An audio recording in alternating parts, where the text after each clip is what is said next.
Hey everybody, welcome to this special.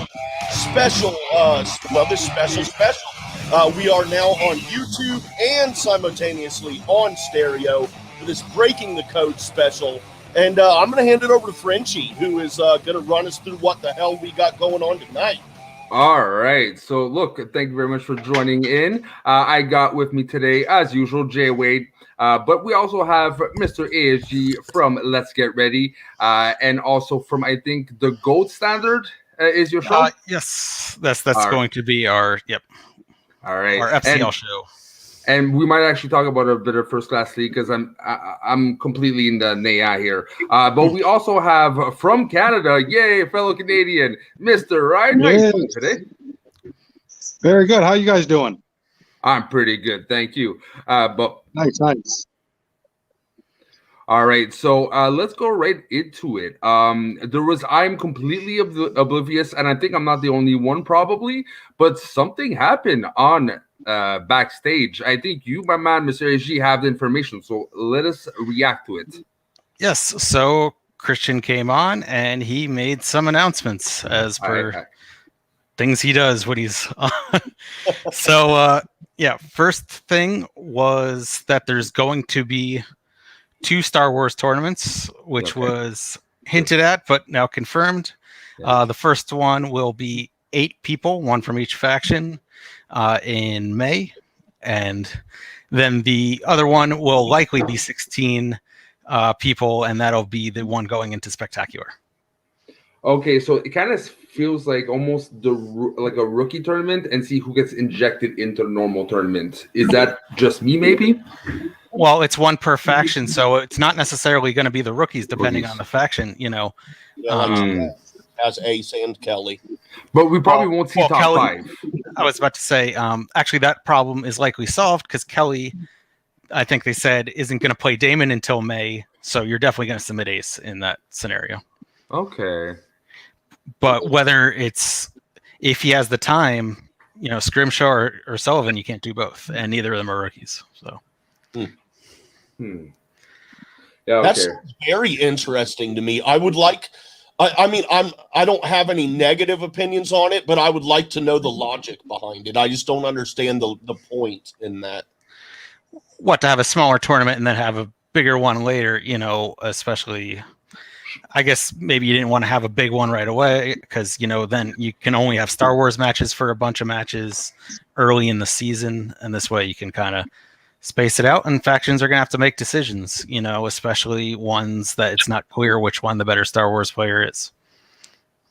Is it me, or it kind of feels like Christian is really confident in Star Wars this year? How like the level of competition and quality of players, if he's about to do 2 tournaments of all divisions too, it's Star Wars.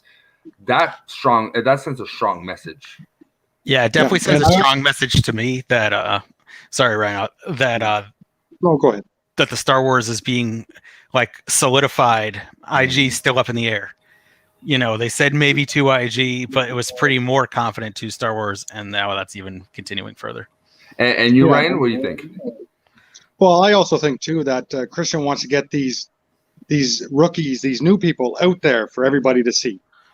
So why not have 1 tournament, the first tournament, showcase what these new kind of Star Wars players can do? Well, I will say that you have Marie for the usual suspects is likely the best. All the Dragon Con players I think are going to get entered. The question is about the Star Wars Resistance and the Barstool, and then because we're also pretty sure Gold Leader is going to be the Star Wars player for Finstock, since Haas seem more of a if we need 2 Star Wars players. And also, go ahead, Ryan. Go ahead. So this also bring in somebody like a Scrimshaw and all them who people are going, okay, I kind of want to know what he is going to do this year in the Star Wars division. For sure. Let's get them out there early. Yeah, it's going to be a good redemption, right? Because look at Scrimshaw. He is, again, the example of the record does not reflect the player. So if he, again, fails this tournament, at least he's got a second shot. And if he fails at that point, well, he just has a problem of not finishing closing matches, which is a whole different thing, right? Yeah. Yeah, I just kind of assumed that it would be, I don't know, but here again, I'm more into the traditional sports where like baseball is always my go-to for examples. Where like you play regular season games and then the tournaments at the end. So in my mind, I just imagined it would just be a bunch of Star Wars matches up until the end of the season when we have the tournament. So I don't know. I'm gonna have to. I can't wrap my head around this yet.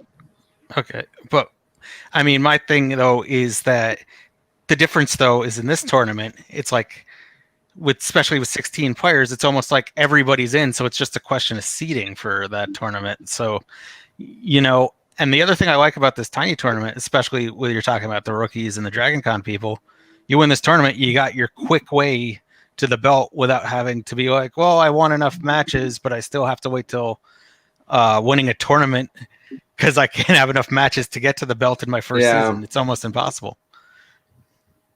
Yeah.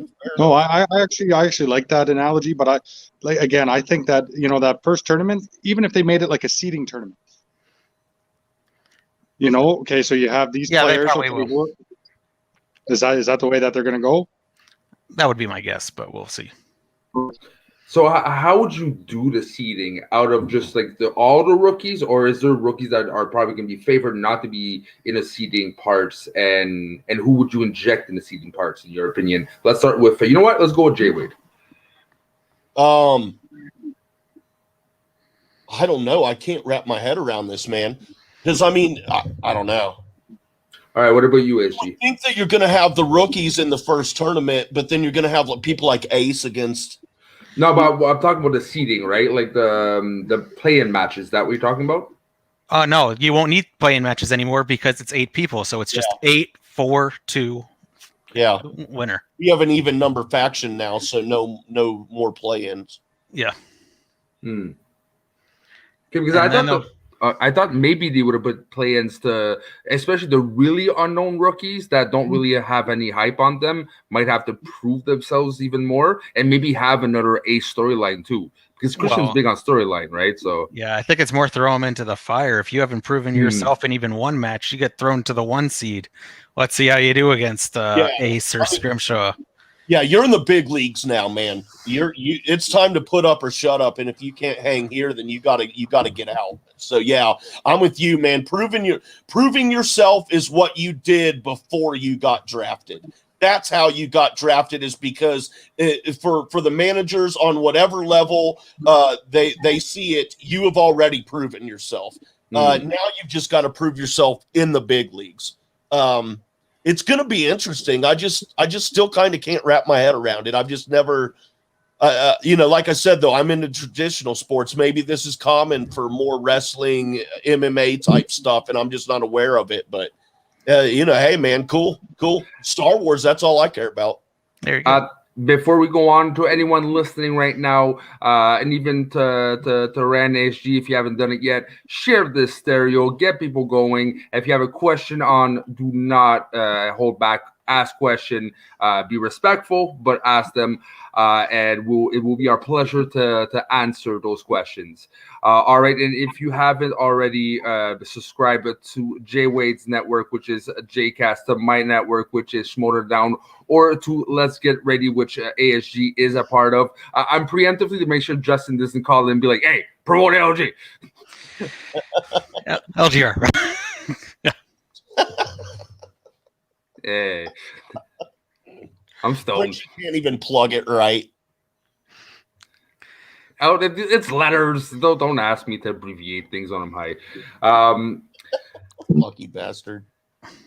It's been a month. I'm so happy. So are we going on to the next item, or? Yes. Yeah. Sure. Okay, so the next item, as I recall it, is that the teams tournament, when it happens, will only be 8 teams, 1 from each faction. He at least at this time, I think, is part of the reason why he thinks that the only live match we're going to get is spectacular. He hates online teams. He's trying to do as few teams matches online as possible while still having a teams division. What do you think about that, Ryan? Yeah, I think it makes sense because I think last year through the digital age, they had a lot of problems with the teams division when it came to internet and all this stuff. So I think it just makes perfect sense for them to say, okay, we're just going to keep it to 8 teams. Let's just get through again another year of digital, and hopefully, like Christian said there and backstage, they can do a spectacular live. But I think that's kind of the mentality they're having is let's just get through the teams division this year. Yeah. It makes sense. It just sucks, which it's no one's fault. It's just what's going on right now. So no one's to blame for. Well, and not going to get into that, but there is blame to go around. But yeah, it just sucks. Completely understandable now. Now, this is interesting. He probably didn't talk about this, right? But is the trade deadline going to be pushed? Because God knows if, teams a bit later, you're going to definitely want to reshuffle things because you're probably not constructing your faction with teams right now in mind.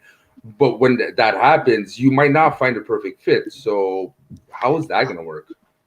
I haven't heard anything about the trade deadline. And we've seen already through March that before the teams tournament, we're talking about that number 1 contender match and then that championship match. I don't know if, I wonder if we're going to have any regular schedule teams matches, which is a shame, but I got my doubts.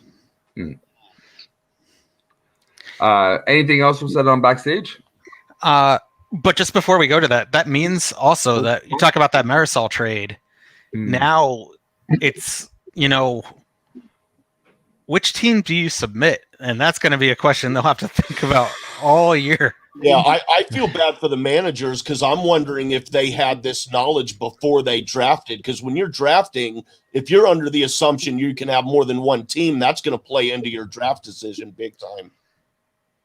Well, I don't know if they had that information because, you got to be, each time it's like, when do you think we'll go back to the studio live? When do you think this? When do you think that? Yeah. And you did know that he did not like online team matches. Yeah. So I guess your approximation of, where we'd be. For the corruption part. I think Christian really wanted to have live matches earlier than what he said on backstage today. Oh, for sure. So I think that's why the team's decision was made. And no, I don't think that the managers knew, because if that was the case, I don't know would Shannon have given up 8 and 9 to get Marisol back? Well, Frenchie was about to, I think, put input this, but I would put in deception over corruption in a tournament. And I was gonna say yes, but that's a lot of Shannon loyalty there.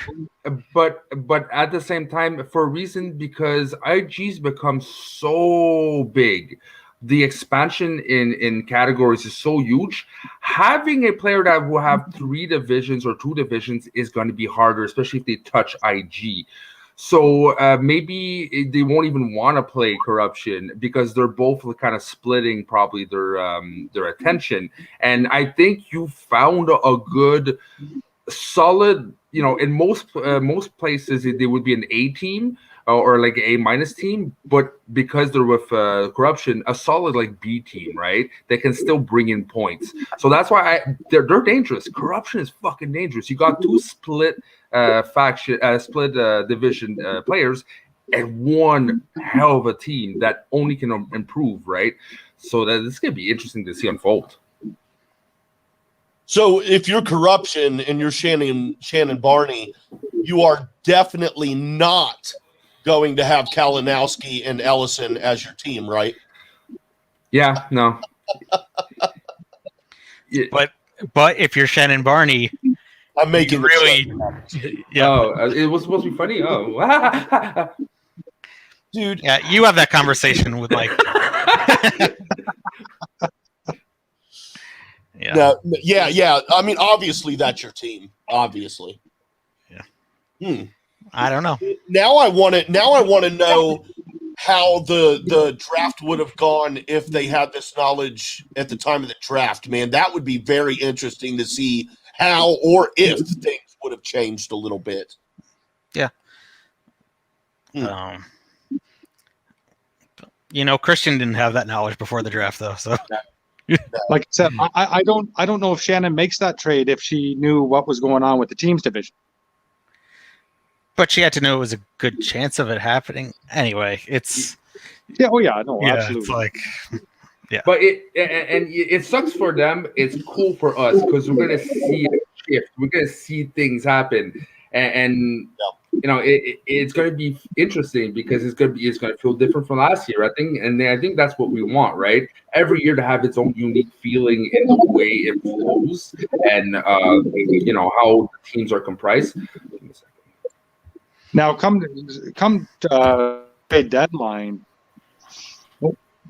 Come trade deadline now. Do the managers go out and specifically get teams players knowing that there's only that one tournament? They probably have their A team set. Maximize. Yeah, but that tournament. That's being said, Adrian, right? They might know on paper, but sometimes what could evolve on screen, it doesn't go as planned, and the team you're banking on is like, shit, this is not working, and they're not, really working out on the faction itself. So you might trade or drop them and do like what Ryan said. Yeah, that would be interesting though. But if you're a faction like the Den, dude, somebody's going to get left out in the cold that needs to be on a team.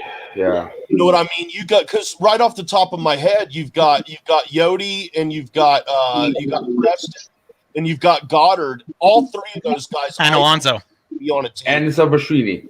Well, yes, but I mean, I'm just taking the top. In my opinion, the top three that I would want in teams on that faction.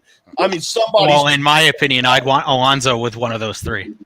Yes, I still say Yodi and Goddard start a team called Boy of Steel. You just want that team because you want your fantasy to be accomplished with that joke, Jay Wade.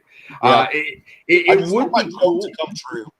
I just don't think it would be another Ben Bateman and Riley situation. They kind of have the same arrogance. Do a new chemistry, like Duralde and for me and Riley makes so much fucking sense. They might lack knowledge in the more recent stuff or more pop culture stuff in certain facets, and even then Riley's a good he likes DC stuff. But you would fill in the gaps, and you would have a personality that really would support Riley and not overshadow Riley. But are you gonna?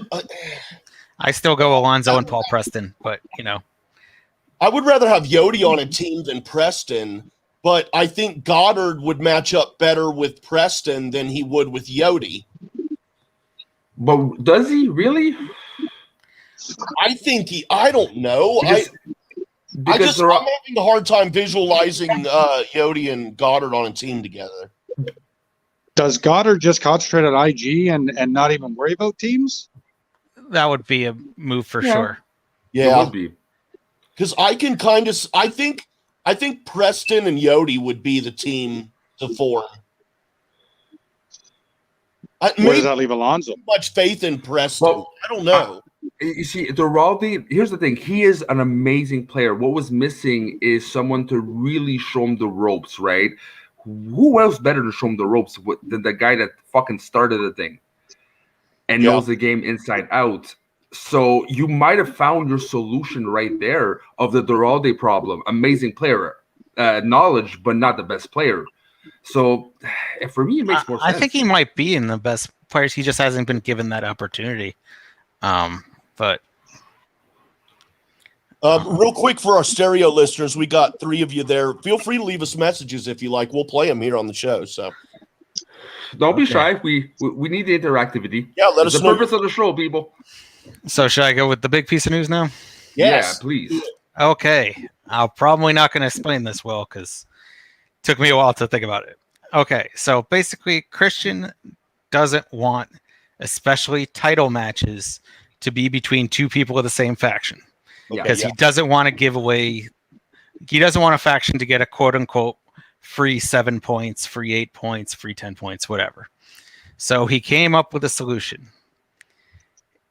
If one member of a faction is the champion, and the other one won their number one contender match, or is the number one contender, the other one gets to decide with their faction if they want to just wait as the number one contender and be frozen until the champion is no longer somebody who's on your faction, or B, have there be another number one contender match, and then you play in a triple threat match with your faction mate and that other person. I'm leaning more toward the triple threat match. I don't like that whole thing of coming. I don't like the first one. I don't like it. I just don't like it. I'm sure there will be a strategically well-placed moment to do so, depending on certain things. No, that's a pure move for the player, not the manager. It's so the player is like, Bateman was even saying himself, I finally get my title shot. I don't want a three-way match where I'm less likely to be the champion at the end of it than if I was heads up. So, let's say, you want to go strategic for the faction and for yourself. Let's say that match happens right during Spectacular, and your faction's out of it. Okay, I'll wait till after Spectacular the next year to go for my title shot. I'll either get heads up, or I'll give my new faction points. If it's still the current faction, me and that person, then I can give my faction a chance of getting points at the beginning of the season, so that helps you more then. But that's the really weird strategic thing, and most times it's just like, we'll go to Ryan after, just fast. For me, also gives a bit more studying time. So let's say like an Ace Cabrera that would have had that extra time, might have been more ready against Damon and less nerves and less this, less that, right? So it could be for someone who's number one contender, but still maybe missing the chops. It might put in the pocket a bit more ammo. I don't know. Most people, especially Ace in Star Wars, you want less time in between the match, not more. Yeah, I don't like this. I don't like that, man. I think it should just. If you get in that situation, it should just be a three-way. All right, but I don't. Well, that's why he's giving the player the option. But I mean, I don't think they should have the option. I think the option should be taken out of the player's hands in this situation. Well, you're punishing them for being on another faction. I don't know. All right, Ryan, what do you think about this? Well, yeah, like if we're talking about the players that signed in free agency, those players chose to go to that team. So if they know that one of their competitors could potentially be a belt holder, you're not going to get a shot. But like, let's say you're Parker. I know it's probably not like Robert Parker is. Like, now he's got, obviously his teammate is the IG champion. So what happens to him? He goes into a tournament? Well, he's still a couple of matches away. And so he has the choice of either doing that three-way match and still relying on himself to beat two other people, or being on ice, which, then another person, I guess, into the tournament. I don't know how that works at all. But then that's no good for the dungeon either, because then they won't get any points. But and you see, this is where it gets interesting, where ego and sportsmanship comes in hand. Like it could not serve, like you said, ASG, the faction. We could serve a player, but then it could create more narratives, more storylines, more dynamics of like shit shows, and have dungeon be the next Finstock, right? So it yes, as but the whole point, though, is that's a good situation to have. That's why you want a deep roster. If all that craziness happens and you've got the IG tournament, I guess Dan's going IG in a hard way. And you got that's why you got to load up IG, or load up. Then you don't run into those problems. Gonna have aneurysm, Jay Wade. I'm losing my shit over here because I see that.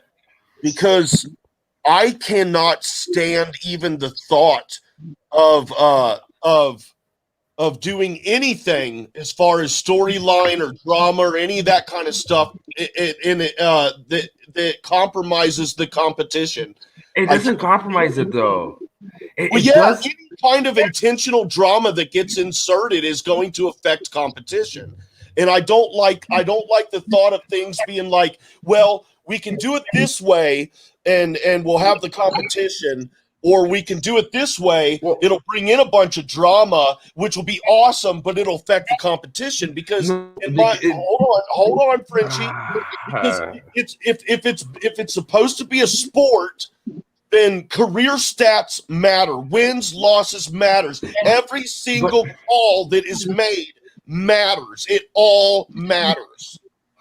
All right, look, Jay-Wade, I get it, but you also forget that this is a fusion of multiple sports and also the sport of ego, aka wrestling.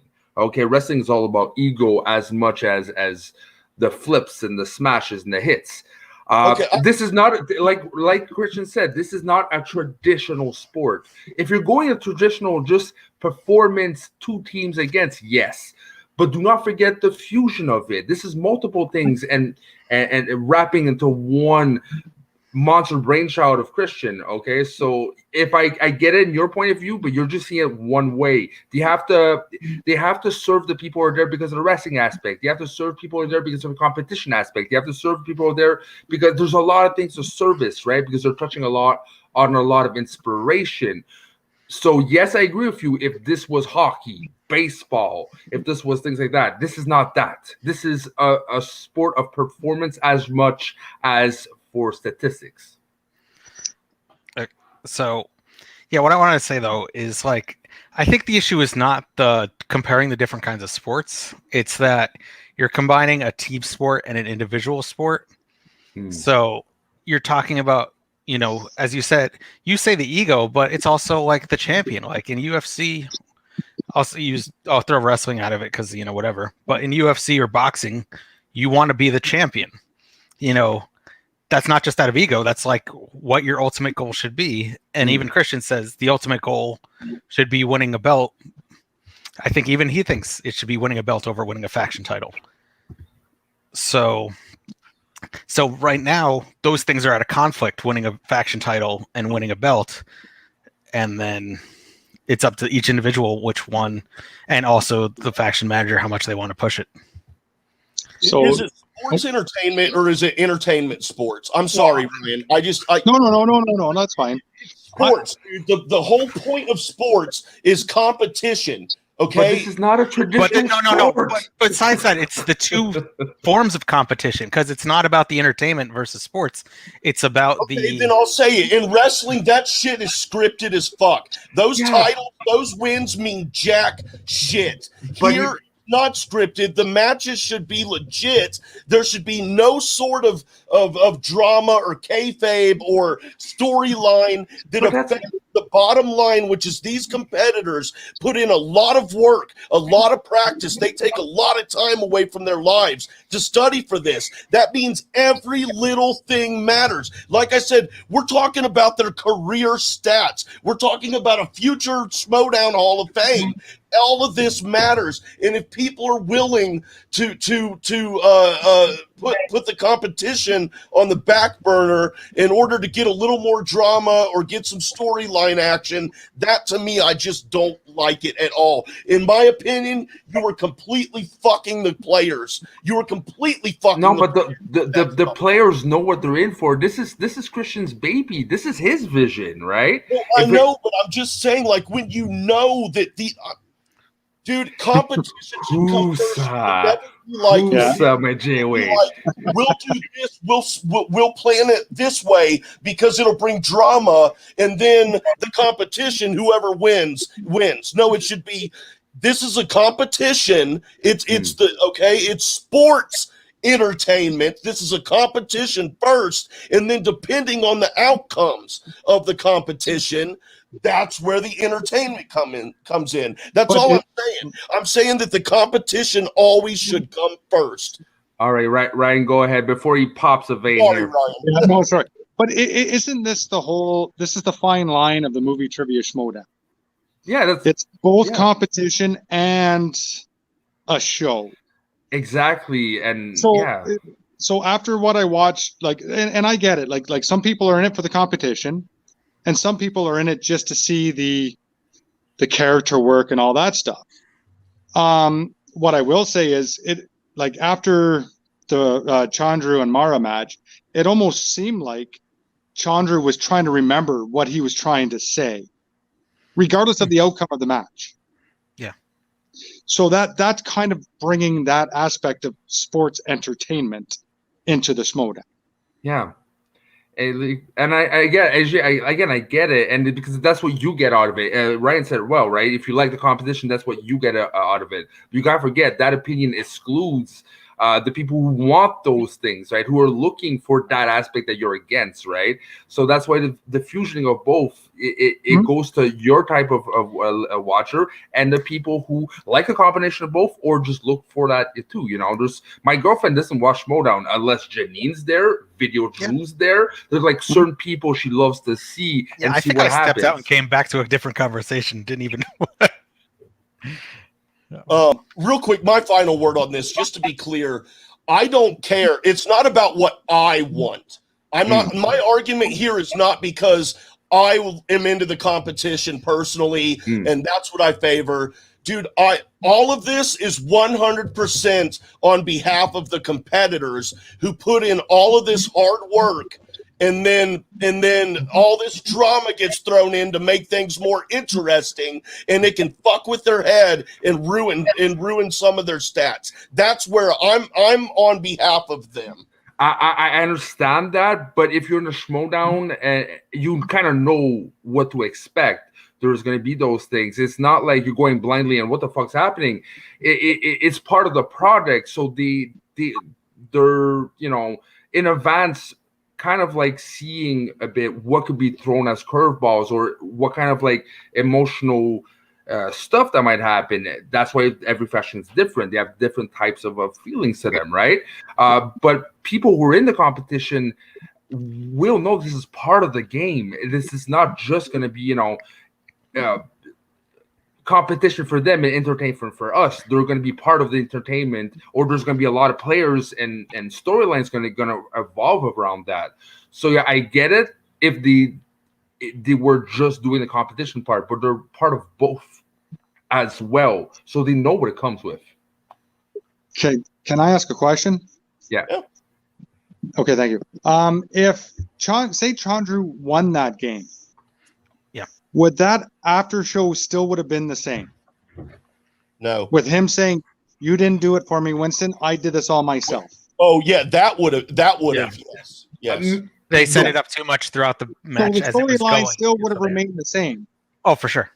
I don't know if it would have been exactly the same, because I don't know that it would have left it up in the air wondering if he was going to stay in swag or not. I think we definitely would have been like, okay, there are some heavy issues here, but I don't know that we would have been questioning whether or not he would stay with swag. I don't know, though. That's interesting. The way I see it is, I always saw like a branching chart, okay?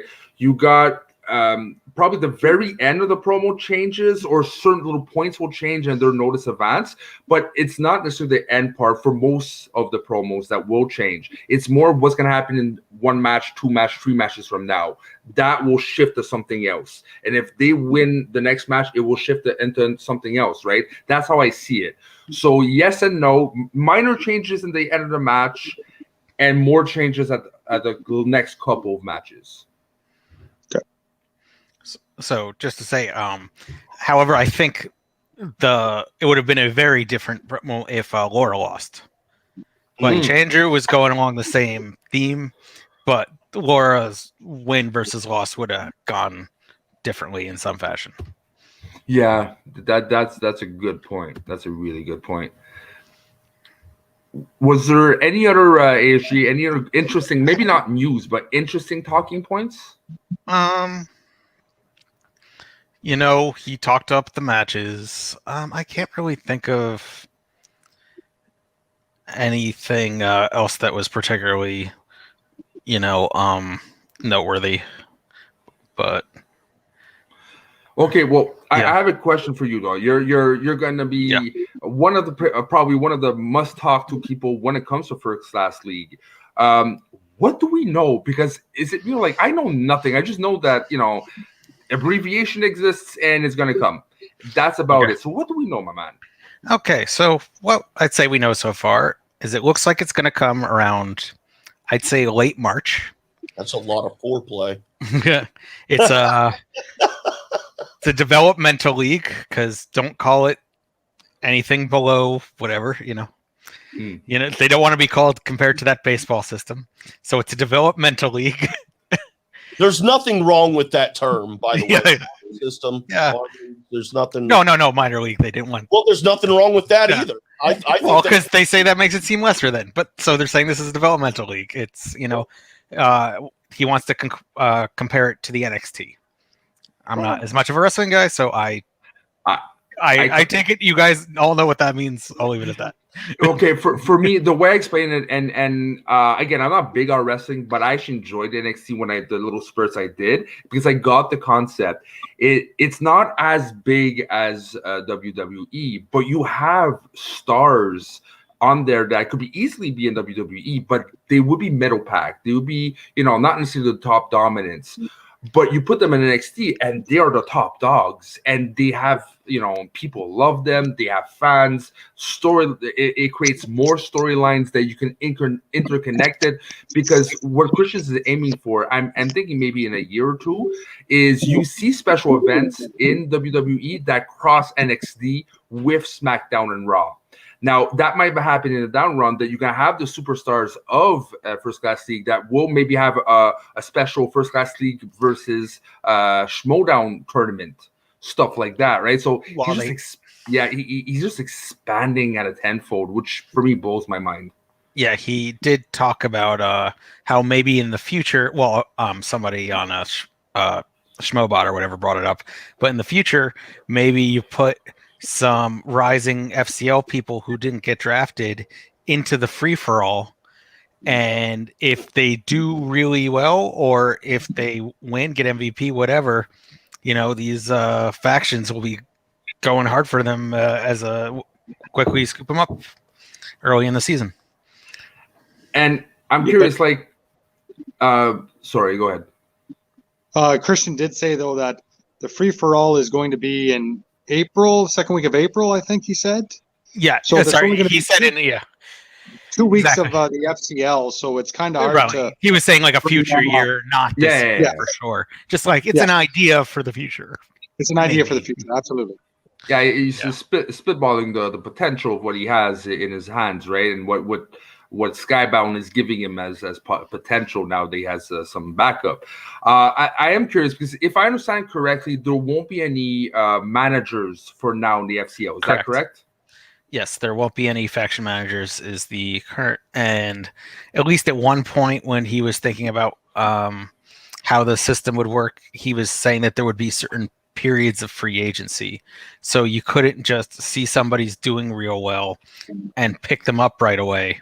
And that way they can build rosters in the FCL without the top talent keep getting snatched up by the main league. If you only have it during certain periods, then, people can play and really, make the FCL grow with it, kind of.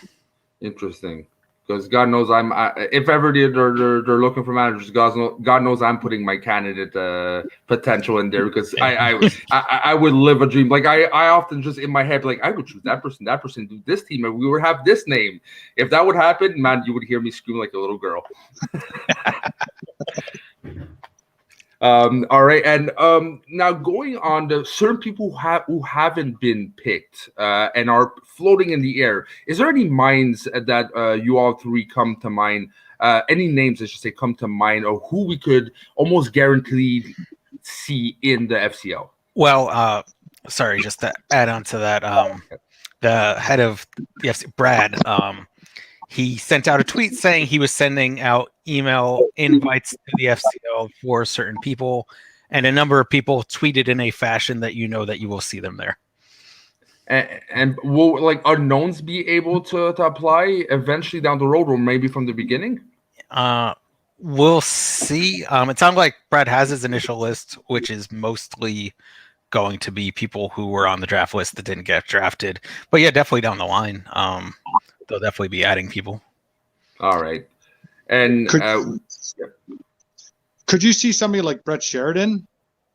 Oh, for down sure. there, or He's even said. He even said. Or do you so just think himself he that, just kind of plays in the background and just does his SEN stuff? oh, he'd be a great jobber in the FCL. He would be. You know. But Like, bring some eyes if he comes in as the character as a Flirt and Flouse, he'd be a character that would bring eyes to that. Oh, for whatever that match is, for sure. Yeah. Yeah. And I think he even said he likes the idea of playing in a place like the FCL where it doesn't, he doesn't feel as stressed of having a faction caring whether or not he wins or loses. That, that's more his speed anyway.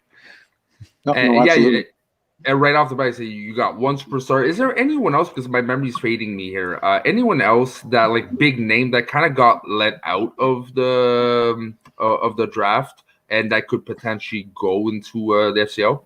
In terms of celebrity? Or like someone that usually would have been drafted, but because of all the rookies that came in, they kind of like fell through the cracks. Okay. I wouldn't say that there's any necessarily person non-celebrity. Just a number of both rookies that, guess didn't hit radars good enough, or,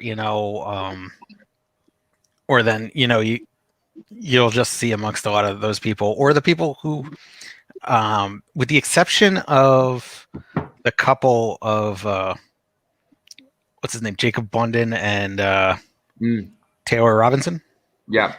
So except for them, nobody else outside the country got drafted, and so it gives a lot of people like Cat and Sonny, like David Campbell, a chance to show that, like, yeah, I might not be able to make it to a whatever match that quick, but I'm worth being on a faction. And also makes me wonder, like, are we gonna have all divisions? Because you got people like crap. I forgot the name. I actually did a. Is that who you're talking about? No, not Baby. They Hannah. were drafted. No. Fuck. Arsenault, Star Wars player. That we Russ, had.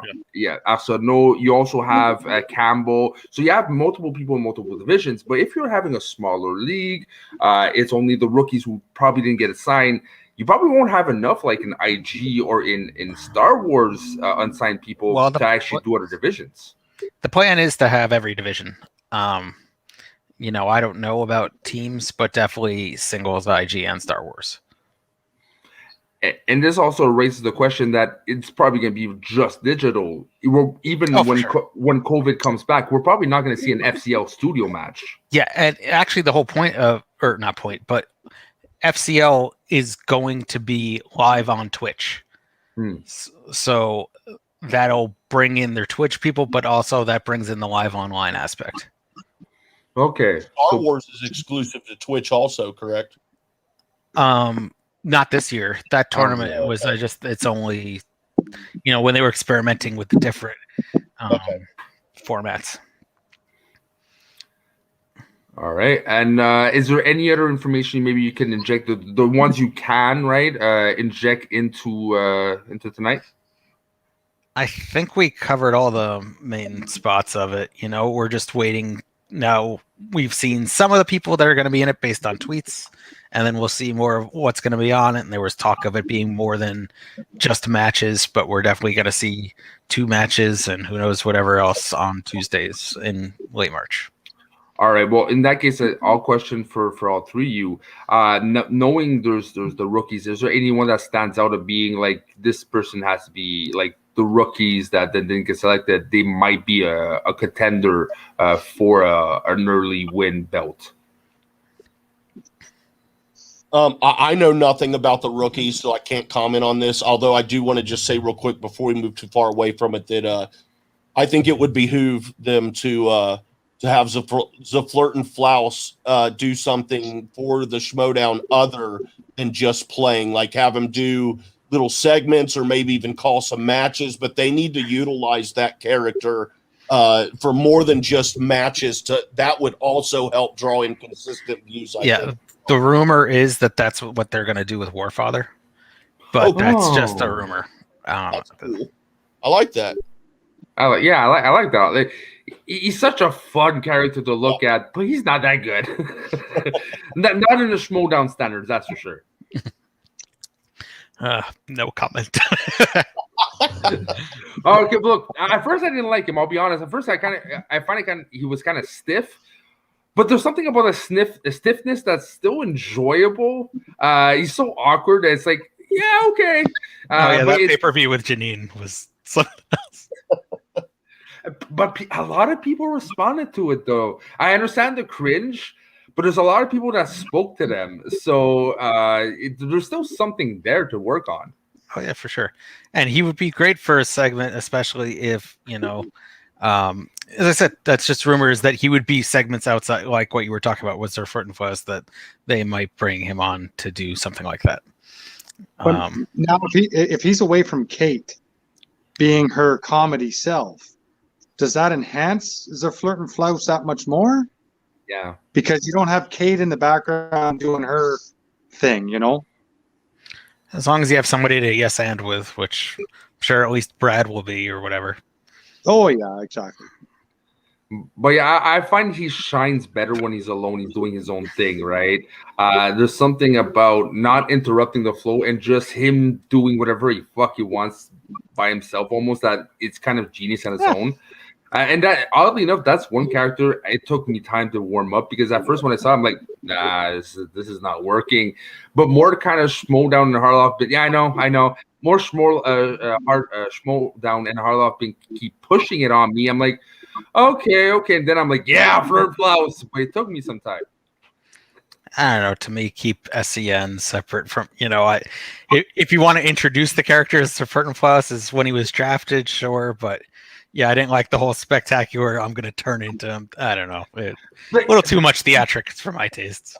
SCN could serve purpose like SNL does. You have these characters, and next you know, they make movies out of it. So you can have, so some people come on and start doing characters, and at one point they're like, hey, you're new to the SCN cast, but we fucking love that character, the alien zombie robot guy. Come on to Schmoedown. So it could, do experiments in character work where you wouldn't expect, and things might just work out. Do like the digital shorts there that Andy Samberg did on SNL there. Just throw them kind of in the pay-per-views every now and then. Yeah, I like it. All right. Well, I do have a show coming on very soon. For those who are watching right now and are not aware, go check Schmoes of the North at 9:30. We have Jair Paremo on Norton Consultations, our interview show. So do not miss that out. I don't know, boys, if you want to continue or not, but I would have to get off to start preparing for that show. I can't continue. I need to get some stuff done. I think we're good. All right. Perfect. Well, then again, thank you very much, Jay Wade, for making this happen. And also thank you, ASG. Thank you, Ryan, for accepting, as usual, a last-minute invitation. It's much appreciated, my man. If people want to find you, ASG, where can they find you? You can find me at Let's Get Ready on the website, and then it's part of the Gold Standard show and who knows what in between. Perfect. And for you, Ren, if you have any social media plugs or any projects, anything at all, Taco promotes his art, so go ahead. I do have a Twitter. It's Ryan Petboy 27, and that's Twitter and Instagram. Perfect. Well, thank you again, boys, for doing this with us, and for the listeners, till next week. Bonsoir.